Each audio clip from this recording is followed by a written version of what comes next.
विद्यार्थियों, आशा है आप लोग सकुशल होंगे।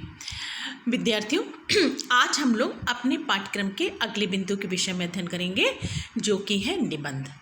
तो आज का हमारा अध्ययन का विषय है निबंध।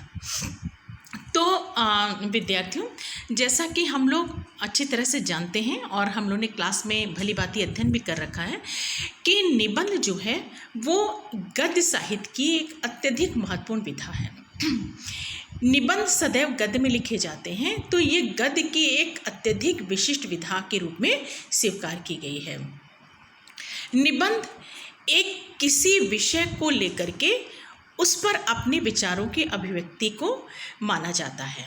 अर्थात निबंध के अंतर्गत किसी एक विषय को लेके लेखक क्रमानुसार उस पर अपने विचारों का अभिव्यक्तिकरण करता है। तो बच्चों, ये विचार लेखक के जितने क्रमानुसार होंगे, जितने सहज होंगे, जितने सरल होंगे, हमारा निबंध भी उतना ही प्रभावशाली होगा। यदि देखा जाए तो निबंध का आरंभ भारतेंदु युग से माना जाता है, यानी कि भारतेंदु काल से माना जाता है इसका शुभारंभ। और भारतेंदु हरिश्चंद्र, पंडित प्रताप नारायण मिश्र, गुलाब राय आदि ने निबंधों की इस युग में खूब रचनाएं की और इसको आगे बढ़ाने और इसको विकसित करने का कार्य महादेवी वर्मा जी ने, महावीर प्रसाद द्विवेदी जी, आचार्य रामचंद्र शुक्ल ने किया। तो इस प्रकार से निबंध हमारी ये गद्य साहित्य की विधा है, जिसको इस प्रकार से विस्तारित या प्रकट किया गया। अब बच्चों, हम लोग थोड़ा सा निबंध के और स्वरूप के बारे में और बात कर लेते हैं। अगर निबंध का शाब्दिक अर्थ देखा जाए तो निबंध का शाब्दिक अर्थ माना जाता है बंधा हुआ एवं सधा हुआ। मतलब बंधा भी हो, साथ में सधा भी हो। बच्चों, जैसे मैंने अभी आपको प्रारंभ में बताया कि निबंध में क्या है, क्रमानुसार विचारों की अभिव्यक्तिकरण होती है लेखक की, ठीक है। और विचार जितने क्रमानुसार होंगे, निबंध उतना ही प्रभावशाली होगा। तो वही चीज़ यहाँ पर बताई, शाब्दिक अर्थ में बताई गई कि बिल्कुल बंधा हुआ हो, है ना, बिल्कुल सिस्टमेटिक हो, क्रम में हो और साथ में सधा भी हुआ हो, ठीक है। यानी भाषा बहुत सधी हुई हो, सरल हो, सहज हो, ठीक। तो एक तरह से निबंध क्या है, व्यक्ति के विचारों का आत्म प्रकाशन है। यानी व्यक्ति विशेष कौन, जो निबंध का लेखक होगा, यानी लेखक के विचारों का आत्म प्रकाशन है निबंध, ठीक। इसी चीज़ को थोड़ा और अच्छे रूप में प्रस्तुत किया है पंडित गुलाब राय ने। इन्होंने कहा, बाबू गुलाब राय ने कहा कि निबंध उस गद्य रचना को कहते हैं जिसमें एक सीमित आकार के भीतर किसी विषय वस्तु का वर्णन, प्रतिपादन एक विशेष संगति, संबद्धता एवं सजीवता के साथ किया गया हो, है ना बच्चों। तो ये कथन जो बाबू गुलाब राय का था, इसमें आप देखिए सारी बातें समाहित हो गई हैं कि ये गद्य रचना भी है, ये भी इन्होंने ऊपर बताया, और एक इसका आकार निश्चित होता है, सीमित आकार होता है। मतलब जितनी बड़ी हमारी निबंध की रूपरेखा होगी, उसी में हम जो है चयनित विषय का प्रतिपादन भी करेंगे, किसके साथ, एक विशेष संगति के साथ। संगति किसकी, शब्दों की संगति। संबद्धता किसकी, हमारे शब्दों वाक्यों की। और सजीवता क्या, मतलब जो कुछ भी हम वर्णन उसमें प्रस्तुत कर रहे हैं, उसमें सजीवता का होना अति आवश्यक है। तो ये सारी चीज़ें मिलके क्या करती हैं, एक निबंध का सृजन करती हैं और निबंध कहलाती हैं, ठीक है बच्चों।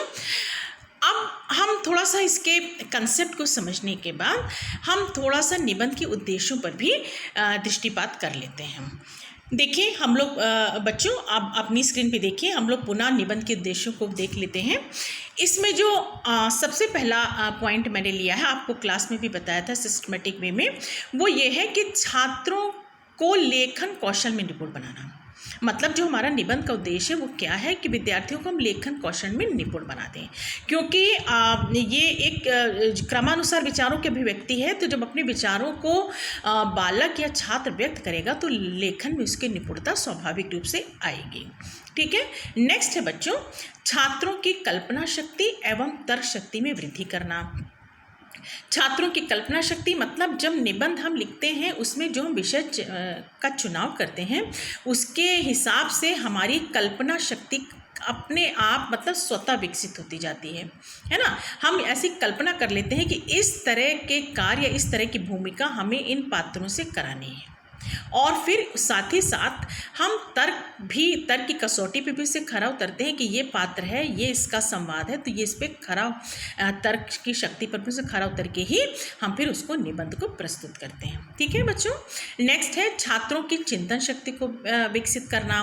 जब हम कोई विषय वस्तु का चुनाव करते हैं निबंध लेखन के लिए, तो हम पहले उस पर चिंतन करते हैं कि इसका क्या उद्देश्य होगा, है ना, इसकी कहानी किस तरीके से, मतलब इस निबंध का स्वरूप क्या होगा, इसका अंत किस तरीके से होगा, निष्कर्ष क्या होगा, आदि आदि। ठीक। नेक्स्ट है छात्रों में भाव अभिव्यक्ति की क्षमता उत्पन्न करना।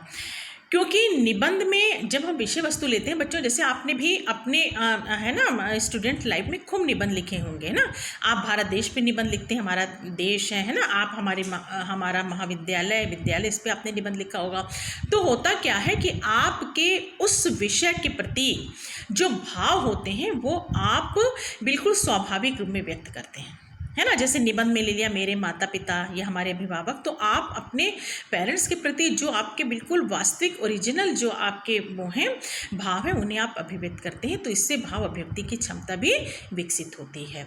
नेक्स्ट है रचनात्मक एवं सृजनात्मक ज्ञान प्राप्त करना। रचनात्मक क्या, क्योंकि निबंध एक रचना है, किसकी, गद्य की रचना है, तो हमारी रचनात्मक शक्ति का विकास भी होता है जब हम निबंध लिखते हैं। और सृजनात्मक मतलब हम क्या करते हैं कि सृजनात्मक जो हमारी शक्ति विकसित होती है, हम सृजन का कार्य करते हैं, यानी कि हम कुछ नया करने की हम सोचते हैं कि इस विषय पर निबंध लिखा जाए। तो हम जब लिखते हैं तो हम नए नए शब्दों का चुनाव लेते हैं और नए उसमें जो है क्या नाम कथानक को हम सम्मिलित करते हैं। ठीक है।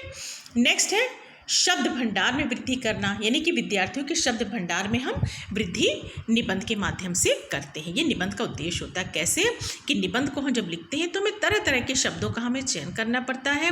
ठीक है, उसको प्रभावशाली बनाने के लिए, है ना। कहीं हम बहुत सुदृढ़ शब्द लेते हैं, कहीं हम बहुत गंभीर शब्द भी लेते हैं, है ना, कहीं हम थोड़े व्यंग्यपूर्ण शब्द भी लेते हैं। तो इससे क्या होता है, हमारी शब्द की शक्ति में वृद्धि होती है, यानी कि हमारा शब्द भंडार जो है वो क्या होता है, वो विकसित होता है ना। नेक्स्ट है हिंदी साहित्य के प्रति अनुराग उत्पन्न करना।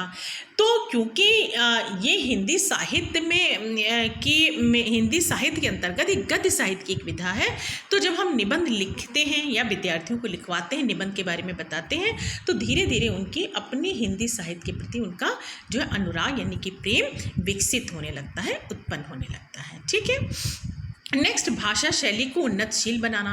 भाषा शैली मतलब हमारी भाषा शैली क्या है, इससे प्रोग्रेसिव बनती, उन्नतशील बनती। मतलब क्या कि कहीं पे हमें, जैसे कि मैंने अभी आपको इसके पहले वाले पॉइंट में बच्चों बताया कि कहीं पर हमें बहुत सरल भाषा शैली लेनी होती है, कहीं हमें बहुत प्रौढ़ भाषा शैली का प्रयोग करना पड़ जाता है अपने विषय वस्तु के अकॉर्डिंग।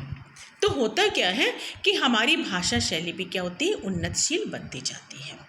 इसमें लास्ट पॉइंट है बच्चों, देखिए मानसिक एवं निरीक्षण शक्ति का विकास, यानी कि निबंध के द्वारा मानसिक हमारी शक्ति है ना, यानी कि जो हमारी मानसिक शक्तियाँ हमारी कौन कौन सी बच्चों, मैंने आपको विस्तृत रूप में बताया। मानसिक शक्तियाँ यानी कि हमारी चिंतन, तर्क, है ना, वितर्क, इमेजिनेशन, कल्पना, ये हमारी मानसिक शक्तियाँ हैं।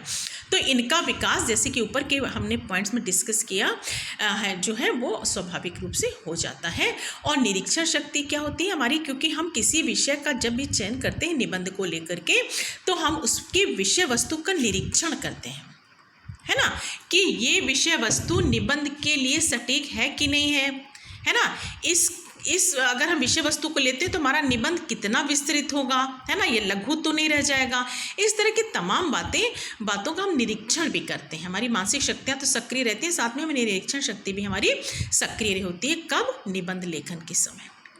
तो बच्चों इस तरह से हमने देखा कि ये जो हमारा जो निबंध है जो कि गद्य साहित्य में एक बहुत विशिष्ट स्थान रखता है, उसका हम लोगों ने अभी कंसेप्ट देखा। हमें देखा कि निबंध क्या है, इसको हम मेन रूप में हम लोगों ने बंधा हुआ सधा रूप में पाया, बाबू गुलाब राय के शब्दों में हम लोगों ने देखा। और साथ में हम लोगों ने देखा कि निबंध के अगर हम निबंध के अगर हम वो करते हैं, शिक्षा देते हैं बच्चों को इसका, तो उसके क्या उद्देश्य हैं। ठीक है। अब हम बच्चों थोड़ा सा इस पे विचार कर लेते हैं, वार्तालाप कर लेते हैं कि जो हमारा निबंध है इसके कितने भाग होते हैं, मतलब निबंध के भाग हम कितने तरह के भाग हम निबंध के अंतर्गत हम शामिल करते हैं। तो इसमें बच्चों अगर हम देखें तो हम ये पाते हैं कि निबंध के मुख्यतः 3 भाग होते हैं। ठीक है, कौन कौन से? यानी कि इसका एक होता है प्रारंभ, एक होता है मध्य और एक इसका भाग होता है अंत। ठीक है, तो प्रारंभ, मध्य और अंत, ये 3 इसके भाग होते हैं। तो इसका जो प्रारंभ का भाग होता है ना, उसको हम बच्चों प्रस्तावना या भूमिका के नाम से भी जानते हैं। यानी कि जो हम निबंध प्रस्तुत करने जा रहे हैं उसकी हम थोड़ी प्रस्तावना बताते हैं या हम उसकी थोड़ी वहाँ पे भूमिका की बताते हैं कि यानी ये निबंध आगे क्या कहने वाला है ना। तो निबंध की जो का प्रारंभिक जो भाग होता है, प्रारंभ वाला, यानी कि जिसको हम प्रस्तावना भूमिका के नाम से जानते हैं, वो बहुत उद्देश्यपूर्ण होना चाहिए, बहुत संक्षिप्त होना चाहिए, बहुत आकर्षक होना चाहिए, क्योंकि प्रारंभिक भाग को, प्रस्तावना को पढ़ के ही पाठक के मन में आगे के निबंध को पढ़ने की जिज्ञासा उत्पन्न होगी।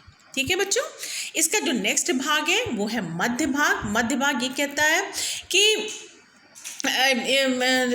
कथानक का आगे का स्वरूप क्या होगा, यानी कि मध्य भाग में निबंध के मुख्य भाग को प्रस्तुत किया जाता है।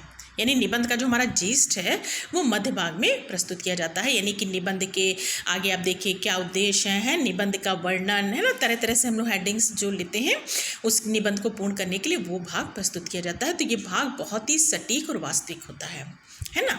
और इसका जो लास्ट भाग है अंत, जिसको हम अंत भाग कहते हैं, उसको हम बच्चों उपसंहार और निष्कर्ष के नाम से भी जानते हैं, क्योंकि जो इसका अंतिम भाग होता, अंत जो तीसरा इसका अंतिम भाग होता है वो क्या होता है, उसमें ऊपर के संपूर्ण जो निबंध के बारे में हम बताकर आए हैं, जिस शीर्षक के बारे में, उनकी क्या होती है, उनकी पूरी चर्चा परिचर्चा होती है, आलोचना समालोचना होती है, एक निष्कर्ष प्रस्तुत किया जाता है। इसलिए हम इस आखिरी भाग को बच्चों हम जो है अंत के रूप में, अंतिम भाग के रूप में, निष्कर्ष उपसंहार के रूप में हम जानते हैं। ठीक है, तो बच्चों इस प्रकार हमने आज देखा कि ये जो हमारा निबंध है, ये निबंध का जो हमारा आज का चैप्टर था, बिंदु था, उसके अंतर्गत बच्चों हमने ये जाना कि निबंध क्या है, निबंध हम किसे कहते हैं, निबंध के अंतर्गत कौन कौन सी चीज़ें समाहित हैं, निबंध के उद्देश्य कौन कौन से मुख्यतः उसको हमने जाना, और हमने निबंध के भाग को भी जाना कि इनके कितने पार्ट्स हैं, निबंध के पार्ट्स को भी हमने यहाँ पे देखा। तो बच्चों मैं ये आशा करती हूँ कि आज की क्लास में हम लोग ने जो कुछ भी अध्ययन किया निबंध के बारे में, जो भी हम लोग ने वार्तालाप किया, चर्चा पर चर्चा की, वो आपको स्पष्ट रूप से पुनः समझ में आई होगी। अपनी नेक्स्ट क्लास में बच्चों हम लोग अपने पाठ्यक्रम के अगले बिंदु को लेंगे। धन्यवाद।